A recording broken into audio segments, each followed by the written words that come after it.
What happens when one viral video about immigration turns into a conversation about history, politics, race, corruption, and the future of an entire country?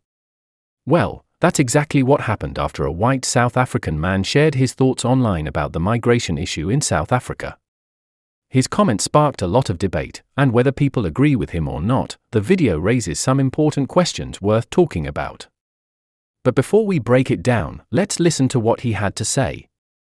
Don't forget to subscribe, like, comment and share.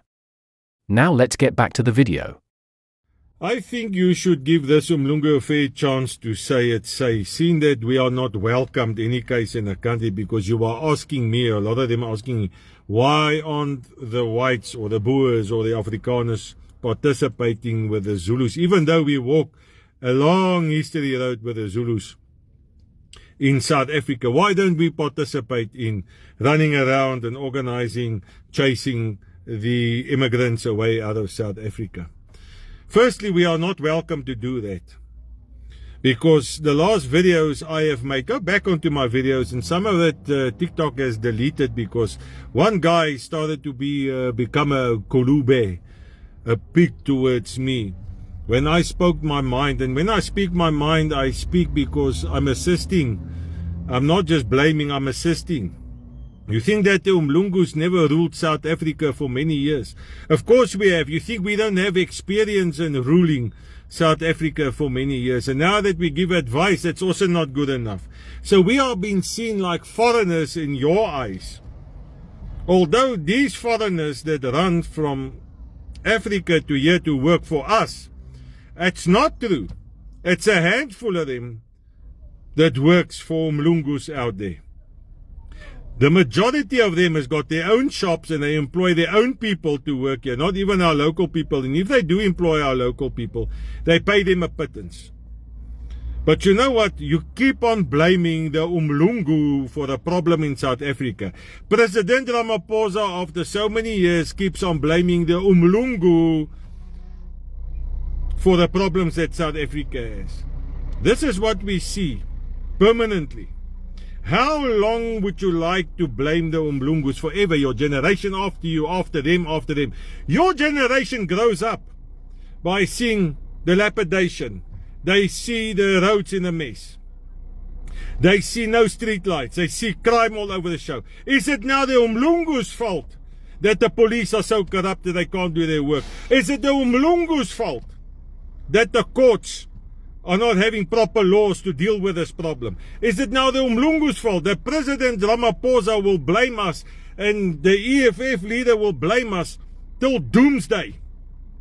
Which means we are foreigners in your eyes. Which means that we can't go and walk with you and protest, because we also live in South Africa. We also create jobs. 90% of the companies out there are owned by Umlungus, giving jobs, and they don't give jobs just to foreigners out there. But you blame the Umlungus. I could see, man. I could see, man. This is to make you sick, man. You know the corruption out there. You know the statistics that the police carry. You can take all the statistics that they give in a year and triple it up. Why do you triple it up? Because people with insurances has got to have to make a claim by the police station and open up a docket so the insurance can pay it. How many people out there doesn't have insurance? If stuff gets stolen, you don't even go to the police station because they can't get your stuff back. They can't get it back. If a woman gets raped, she doesn't even go to the police station anymore because there's no use. That the Umlungus placed those police members there. Is it the Umlungus' fault that they're not doing their work? What's next? Like I said in my previous videos, go watch them. You're going to chase the Umlungus. Do you want to do that out of South Africa? It's hard sore to see this. Do you know who actually took down apartheid when they voted in a referendum? Was the Umlungus. Even the ANC struggled years and years against apartheid. But the final vote to take apartheid down was the Umlungus, and says, bring them into the parliament and let's sit with them. Now that they're in parliament, You see what's going on. It's a circus. Now you want to still blame the Umlungus. You're going to blame the Umlungus. You can see the videos that come out of this. Like that one guy that treated me like a pig, like a kulube. But we've got no say. Said I must take my nose and my business out of the black communities in South Africa, as if I don't stay in South Africa. No. No. No.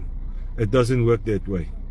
But nevertheless, if you hate us so much, all I can say to you is, good luck to your next episode. Fikile Mbulula.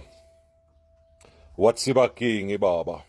So Isonge, so let's speak eye to eye about what you said about South Africa, that you won't allow it to turn into a banana republic.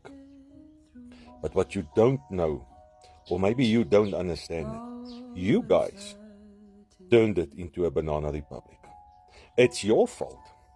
Your government officials, your police force, and I'm not talking about all the police, most of them, not all of them. Your government officials, how many of them are so corrupt that allowed things to happen in this country that you turned it into a banana republic? Now you want to state that it shouldn't go to a banana republic and you're going to try and stop it. Actually, it's far too late to stop this thing. You guys turned it into a banana republic. So now you are going to pay the price for the decisions you guys have made. You never wanted to take any information or advice from no Mlungu whatsoever. You guys wanted to rule this country the way you thought it's best, and you failed. You failed in every which way. Even the 1 million or 2 million houses you built since you've taken over are falling apart for the poor people out there. Your country is dirty. You can't even keep it clean. So how can you be blessed in the bigger things when God says, I can't trust you even in the smaller things? You cannot be trusted. No, Fikile. Samchela Baba. You don't want to listen. Lalela. Why is it so difficult for you people to run this country? This is supposed to be the America of Africa. You turned it now into a banana republic. It's too late. God is going to remove you, your government, and your officials. God's not going to stand this anymore. He gave you a fair chance. When Nelson Mandela said, we forgive, but we won't forget about apartheid. But if you don't forget, you never will forgive any case. So take this as it comes. Take it as it comes. You're going to pay the price, what you guys have done. Hey, la Baba. You guys are sleeping. Vuka. So here's a question to those that are going to chase now the foreigners away from South Africa's borders. That means you are chasing them back to their countries when you guys said they must go back and fix their countries, their government that's so corrupt, which is not going to happen. Even if you put pressure on these governments by sending their people back, because now they have to cater for them and they have to look after them because they're going to starve to death. They don't have food there. Mainly their food also comes from South Africa, from the 40,000 farmers that's left here in South Africa. Africa also gets food from them. So those governments are, once again, they failed governments. It's not going to work. We all know that. So these people with their children are going to starve going there. But you guys said they must fix the governments. Right? So once this thing is done and you guys now succeeded in that, that means that you're going to have to now also fix your government and your country. What does that entail? Can somebody help me with that? Make a video so I can see and send it on my platform. So my question to you is, what is the next step when you got rid of them after the 30th of June and then to fix your country, South Africa? I'm also part of it. I'm also Umlungu. I also stay here. So I have a fair question, isn't it? You can't deny me that question. Are you going to change the government? You're going to get a new government that's not corrupt, that's going to care for the people? That's a fair question. And I would like if somebody can answer me on that one. What's your next step?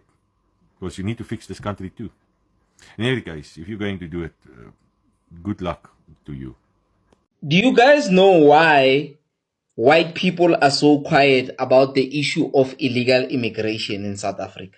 There is a new pipeline of a labor force they are able to exploit. Hey, Baba. Nkombuza. I want to remind you of something before you blame the Umlungus. Because I see more and more and more of you want to blame the Umlungus.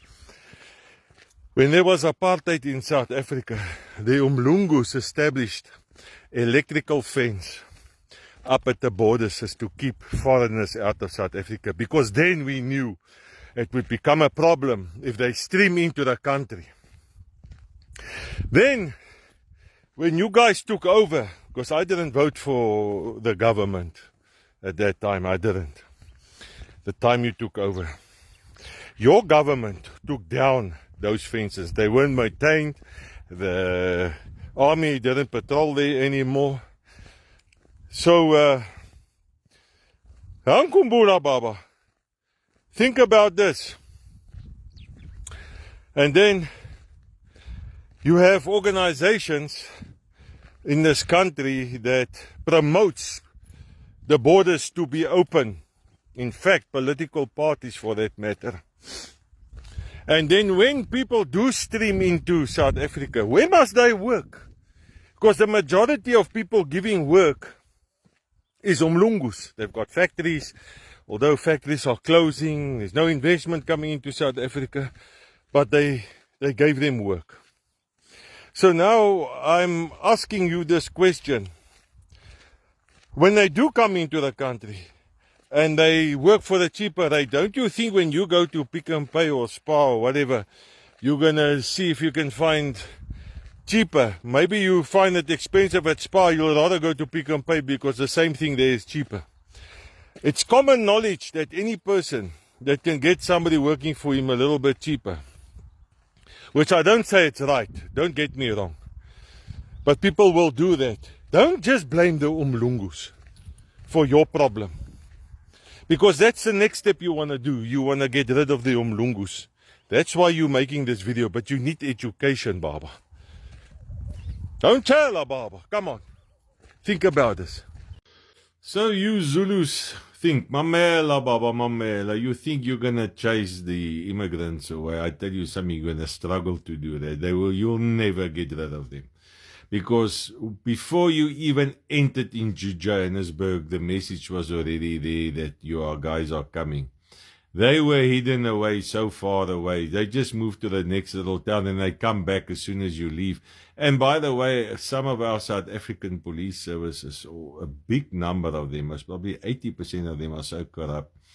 They earn money out of these guys. So they will also make sure these immigrants come back. What you should have done is, Mazulus, you should have started with a government that you voted for at that time because of the word apartheid and what the Mlungus has done to you. Why didn't you get rid of the government? You had all these years as to actually vote them out. Whether that voting was corrupted, obviously any African country is corrupted. But now this thing is backfiring on all of us, especially you guys. Your jobs has been taken by foreigners. Your children has been stolen by Nigerians. Drugs has been given to your children by Nigerians. And then we sit with immigrants running here. And why would they run here? Because of a lawless country. Yes, South Africa is lawless, but that's not the main reason why they were running here. They were running here because there's still Umlungus here left that they chased away there, that gave them jobs. You know, and that's what's happening. And then they state that Julius Malema is saying that these immigrants are giving our local people jobs and you mustn't get rid of them. No, I can't see that. Please, just help me right if I'm wrong here. But even if they get a job by them, they get paid a pittance in any case. Most of our money, South African money, has been sent back to Ghana, Nigeria, to feed their family, Zimbabwe, Mozambique, because there is nothing there. So it backfired on them to chase the Umlungus, and it backfired on you guys for them coming here. And now the Umlungus also need to be chased after these guys has been chased. So now what the backfire? Now that's also going to backfire. No jobs, no food, no farming. whatever the case may be, it's one big bloody vicious circle. So let Dusum Lungu tell you straight, you're never going to get rid of those immigrants unless you change your corrupted government. And everything in this country can work for everybody, and this country can be very rich for everybody. If you do the thing right, get God back into your parliament, number one, which I spoke a long time ago, but that ain't going to happen. It ain't going to happen. So, and then change your police force, get the right people in here that wants to do the right thing and the right job for the right money. Other than that, you're going to fight an endless battle. Those people have been hidden away, these immigrants, from some police members that's hiding them away. Before you come, they already know you're coming. Once you leave, they're going to be back there. It's going to be a long journey for you to get rid of immigrants. So I don't know what you're going to do, but it doesn't look like you've got a proper plan to do it. Just an opinion from us. But nevertheless, whatever you do, good luck to you.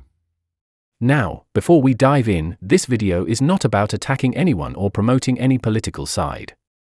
It's about understanding the arguments that were made and looking at both the strengths and weaknesses of those arguments. Because, let's be honest, social media has a funny way of turning every complex issue into a comment section boxing match. One of the biggest points he makes is that many white South Africans feel excluded from discussions around national issues. He says that when they try to voice an opinion or participate, they are often told to stay out of matters affecting black communities. In his view, this creates a situation where they are expected to remain silent, even though they also live, work, and raise families in South Africa. That's an interesting perspective because, in any democracy, people generally believe they should be able to express opinions about the future of their country. At the same time, critics would argue that historical context matters. South Africa's past is deeply shaped by apartheid, and discussions about race and power are naturally emotional and sensitive. So, it's not surprising that conversations around these topics can become heated very quickly. Another major argument he makes is that South Africa's current problems, such as corruption, crime, failing infrastructure, and poor service delivery, should not continue to be blamed on white South Africans decades after the end of apartheid. He questions whether issues like broken roads, corruption in the police service, or inefficiencies in government can realistically be attributed to people who are no longer in political power. This is where the conversation becomes more complicated. It's true that many of South Africa's present-day challenges are linked to governance, corruption, and policy decisions made after 1994. But it is also true that many experts point out that the long-term effects of apartheid did not simply disappear overnight. Economic inequality, unequal access to opportunities, and structural imbalances can take generations to address. In other words, both history and current leadership can shape the country's situation at the same time. Now, let's talk about immigration, because that's really at the center of his message. He argues that illegal immigration cannot be solved simply by chasing people out of the country. According to him, unless corruption at the borders and within government institutions is addressed, people who leave will simply return. He also claims that corrupt officials and criminals benefit from weak enforcement. Interestingly, this part of his argument is shared by many people across different political views. Whether someone supports stricter immigration controls or a more open approach, there is often agreement that corruption makes it much harder to manage borders effectively. If laws are not enforced consistently, any policy becomes difficult to implement. But then he moves into a more controversial area by suggesting that immigrants are not the root cause of South Africa's problems and that blaming them alone will not fix unemployment or crime. He asks a simple question: after removing undocumented migrants, what is the actual plan to fix government, create jobs, and reduce corruption? It's a question that supporters and critics of anti-immigration movements may both have to think about. Of course, some of his statements are opinions rather than established facts. For example, he makes claims about who creates most jobs, the scale of police corruption, and the role of certain groups in the economy. These are subjects that researchers, economists, and policymakers continue to debate, and they cannot be reduced to simple one-line answers from a viral video. Perhaps the most interesting part of his message is that he argues the real battle is not between South Africans of different races, but against corruption, poor governance, and a lack of accountability. His view is that if those issues are not addressed, arguments over immigration or race become distractions rather than solutions. And maybe that's the biggest lesson from this entire debate. South Africa's challenges are incredibly complex. They involve history, economics, politics, migration, and social trust all at the same time. There are no easy answers, and no single group can realistically solve these problems alone. At the end of the day, viral videos can start conversations, but they shouldn't end them. Whether you agree with this man's perspective or completely disagree with it, it's worth asking yourself one question: what practical solutions would actually improve the lives of ordinary South Africans? Because pointing fingers is easy. Building a better future is the hard part. So, what do you think? Did he raise some valid concerns, or do you believe he overlooked important parts of the bigger picture? Let me know your thoughts, because this is one conversation that South Africans, and anyone interested in the future of the country, are probably going to be having for a long time.